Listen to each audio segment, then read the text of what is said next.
हम आपको जिस देश के बारे में जानकारी देने जा रहे हैं उस देश की बात ही अलग है। एक ऐसा देश जहां के लोग हैं बहुत ही जोशीले। इस देश में एक ऐसा फूल देखने को मिलता है जो कि होता है 7 किलो के। अगर इसे ज्वालामुखी का देश कहे तो भी गलत नहीं होगा।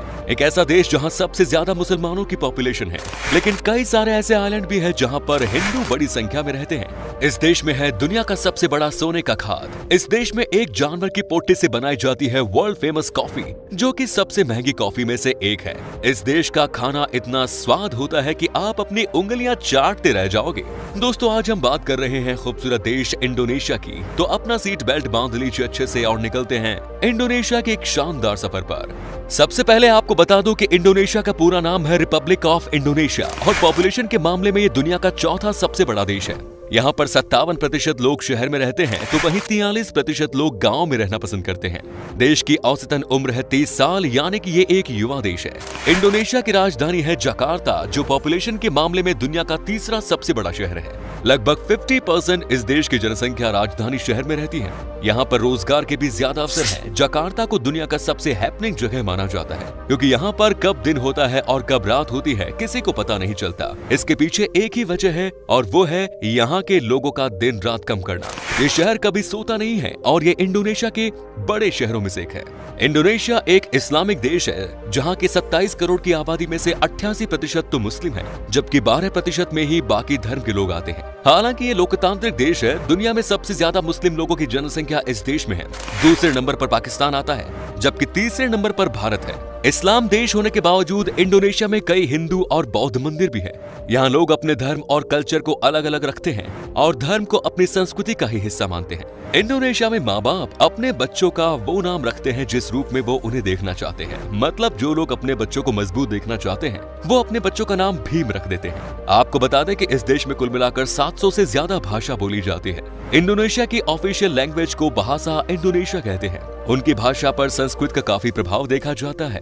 दोस्तों, इंडोनेशिया और भारत सांस्कृतिक रूप से एक दूसरे के करीब है। इंडोनेशिया दुनिया की सबसे बड़ी मुस्लिम आबादी वाला देश है, जहां हिंदू आबादी तो 2% से भी कम है, लेकिन फिर भी यहाँ की हर चीज पर हिंदू संस्कृति की छाप देखने को मिलती है। इंडोनेशिया में हिंदू देवी देवताओं की तो पूजा होती ही है। इसके अलावा भाषा पर भी यहाँ का प्रभाव दिखता है। कई लोगों को हैरानी होती है कि इंडोनेशिया में जगहों और लोगों के नाम संस्कृत शब्दों में रखे गए हैं। यहाँ कई मुस्लिमों का नाम विद्या, प्रिया, कृष्णा, विष्णु होता है। भले ही इंडोनेशिया एक मुस्लिम देश है, लेकिन यहाँ महिलाओं के प्रति बहुत लोकतांत्रिक रुख है। यहाँ महिलाओं को उसके चेहरे को कवर करने की आवश्यकता नहीं है, उसके सिर पर ओढ़नी पर्याप्त है। इसके अलावा यहाँ महिलाओं को स्वतंत्र रूप से कहीं भी घूमने की आजादी है। वे बिजनेस कर सकती हैं और हाई पब्लिक पोजीशन में भी रह सकती हैं। इंडोनेशिया की लड़कियों को दुनिया के सबसे शर्मीली लड़कियों में से एक माना जाता है। यहाँ की लड़कियाँ जनरली किसी से बात नहीं करती हैं। वे अपने काम से काम रखती हैं और चुपचाप ऑफिस से घर या कॉलेज से घर आती हैं। आज के दिन में भी इतनी अच्छी लड़कियां मिल जाती हैं क्या देखने को? हमने तो यही सुना है कि हर देश की लड़की पहले से कहीं ज्यादा तेज हो गई है, लेकिन आज भी इंडोनेशिया की लड़कियां मर्यादा में रहती हुई बड़ी बड़ी मुकाम हासिल कर रही हैं। एक लाइक तो भाई इन लड़कियों के लिए भी बनता है। आपको जानकर हैरानी होगी कि इंडोनेशिया में सिर्फ खूबसूरत लड़कियों को मिलती है पुलिस की नौकरी।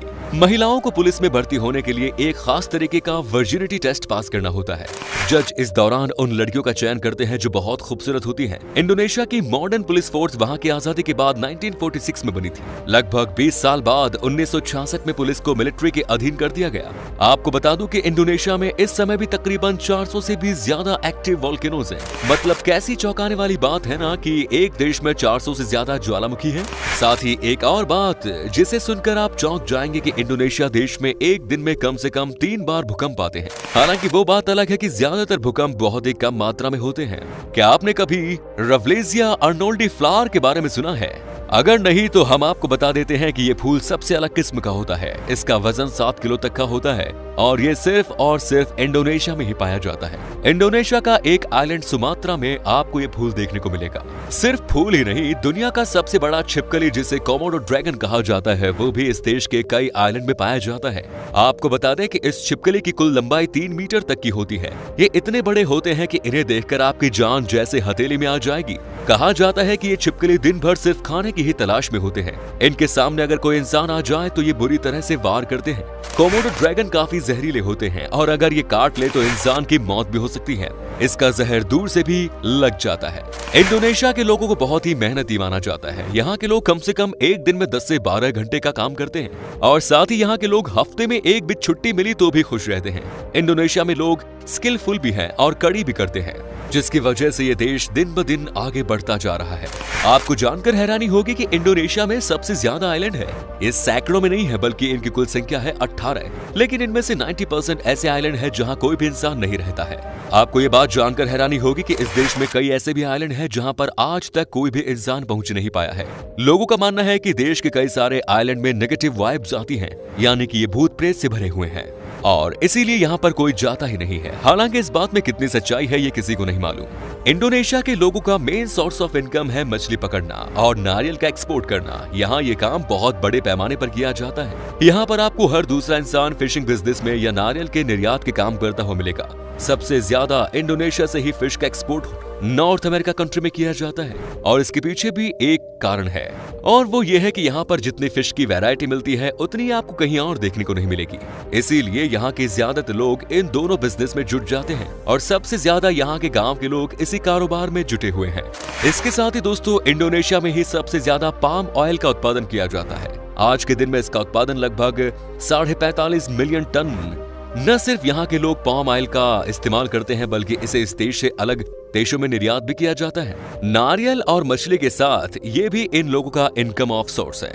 अब हम आपको एक ऐसी बात बताने जा रहे हैं जिसे सुनकर आपके होश उड़ जाएंगे। क्या आप कभी भी ऐसी कॉफी पीना चाहोगे जो कि किसी जानवर के पोट्टे से निकली हो? जी हाँ, सही सुना, पोट्टे से निकली कॉफी। क्या आपने कभी सोचा था कि कई लोग इस तरह की कॉफी को पीना पसंद करते हैं?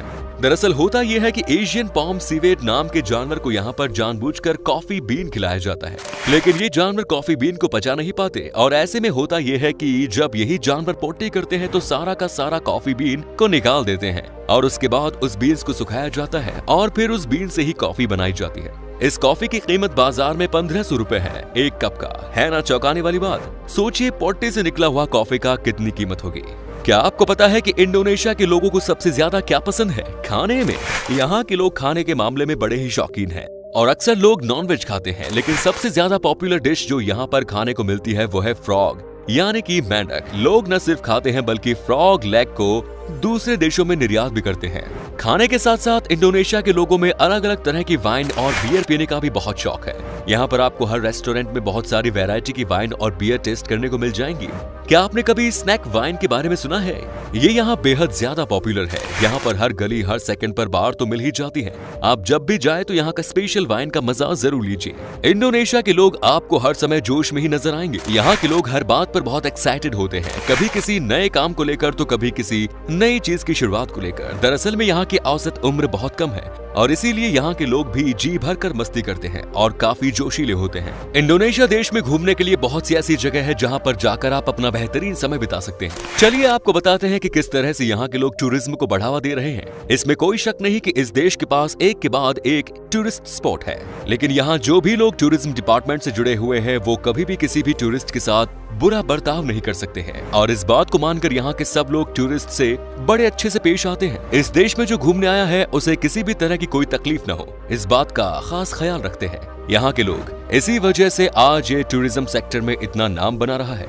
दोस्तों, इंडोनेशिया के बारे में सबसे अच्छी बात यह है कि इस देश को घूमने के लिए आपको वीजा की जरूरत नहीं है। अगर आप भारतीय हो और शॉर्ट टर्म के लिए इंडोनेशिया जाने का प्लान है तो बेफिक्र होकर जाइए। इंडोनेशिया की करेंसी है इंडोनेशियन रुपया, जिसकी वैल्यू है सिर्फ भारतीय रुपए से बहुत कम।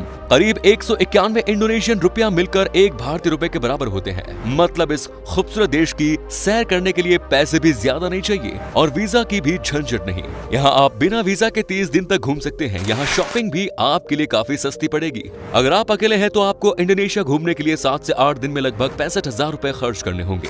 तो दोस्तों, ये था सबसे मजेदार देश इंडोनेशिया। कैसा लगा हमें बताइए कमेंट्स में। क्या कभी आपने विजिट की है इस शहर की, और अगर की है तो आपका एक्सपीरियंस कैसा रहा ये भी हमारे साथ शेयर जरूर कीजिए। उम्मीद करते हूँ कि आपको हमारा ये एपिसोड पसंद आया होगा। वीडियो को लाइक कीजिए और अपने दोस्तों और रिश्तेदारों के साथ शेयर करना ना भूलें। हमारे चैनल को भी सब्सक्राइब जरूर कीजिए। वीडियो को अंत तक देखने के लिए सभी का शुक्रिया। आपसे फिर मुलाकात होगी नई वीडियो के साथ। धन्यवाद।